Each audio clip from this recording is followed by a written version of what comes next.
everyone, it's Sue with Ully Cat's Designs and Ully Cat's World blog.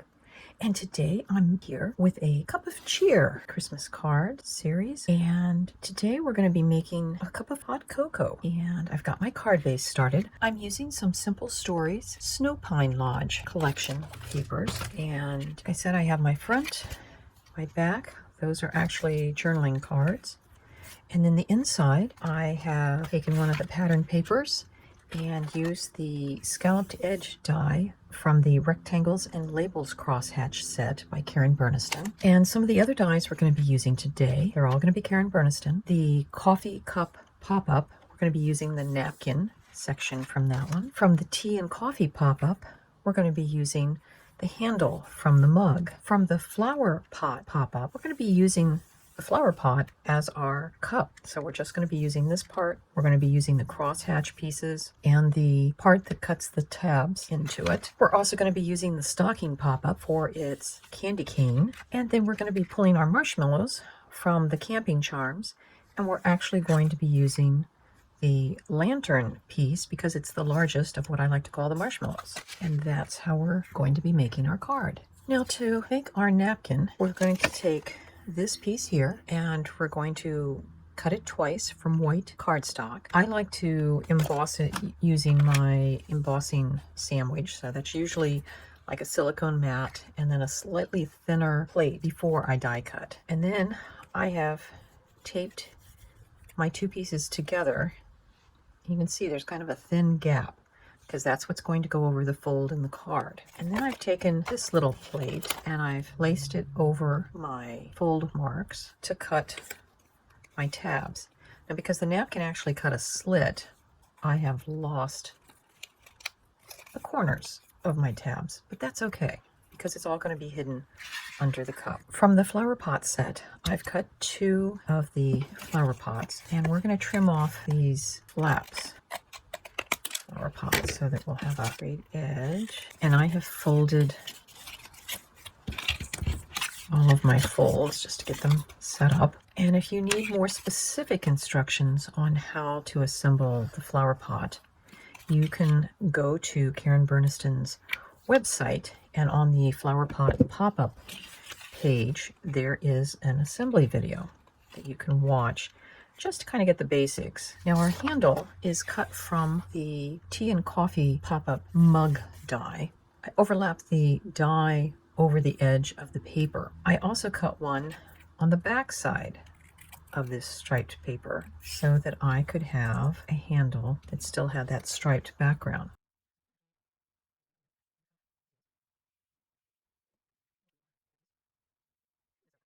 You wouldn't necessarily have to do this. I just wanted my handle to be all the same pattern. From the flower pot set, I cut two of the grid pattern panels, work the folds, and the way you assemble this, and you know you have it right if you come up with all smiles. The way we will install this is at this center fold, we will put that as our center piece. Glue on our other tab. And the trick to making the flower pot is you go back and forth, making sure you have that grid pattern tabs secured so that they will fold in either direction. And I like to test out my location by making sure that when the napkin is folded up and the flower pot turned cocoa mug is installed, that my chosen location will fit within inside the card. So once I've made sure of that, you can see the napkin is made from some recycled white paper. And then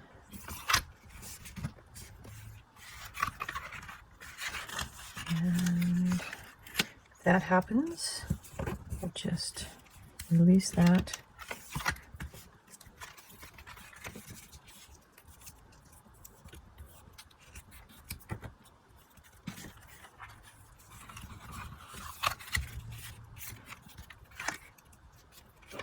Now the other thing we can do is, so we're having an issue with that, is we can cut apart.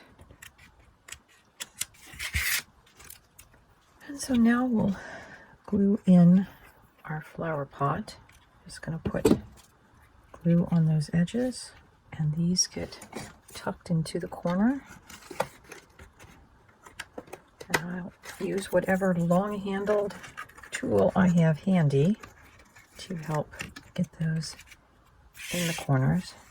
Sometimes my fingers can reach, sometimes they can't.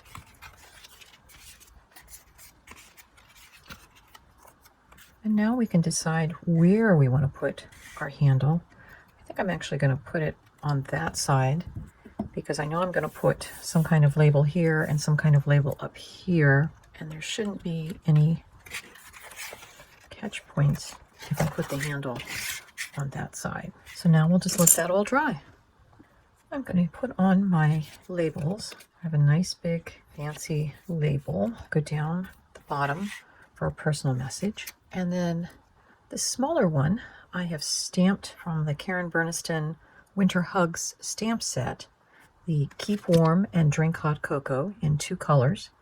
And I just took a Post-it note to cover over 2 different colors that I wanted to stamp to get that look. And I did that in a stamping platform. Put some weights over those so that they will dry fairly flat. So while that's drying, I'm going to work on putting in my whipped cream kind of steam.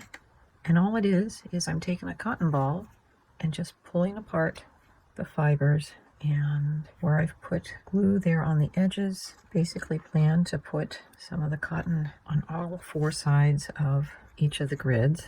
And I've made the little candy cane from the stocking pop-up set, and I cut it twice, once forward and once from the backs of the paper so that I could get the full part. And then I covered both sides with clear packing tape. While I tried die cutting it, the tape was so thick I ended up having to use my scissors. I'm actually going to use a bit of double-sided tape only because I know that the packing tape doesn't take glue very well. We'll just double check that it won't stick out when the card is closed. And then we'll add our marshmallows. I've cut out a spoon from some silver foil paper and just glued it across the corner there. And that came from the tea and coffee pop-up set. So our card is finished. We have our Holly Jolly cocoa bar. Keep warm and drink hot cocoa. Place for a personal message. And then the back looks like a Chris Kindle Mart. And there is our cup of cheer. I hope you enjoyed this tutorial video and got some inspiration. We'll see you next time with our next cup of cheer video. Bye-bye.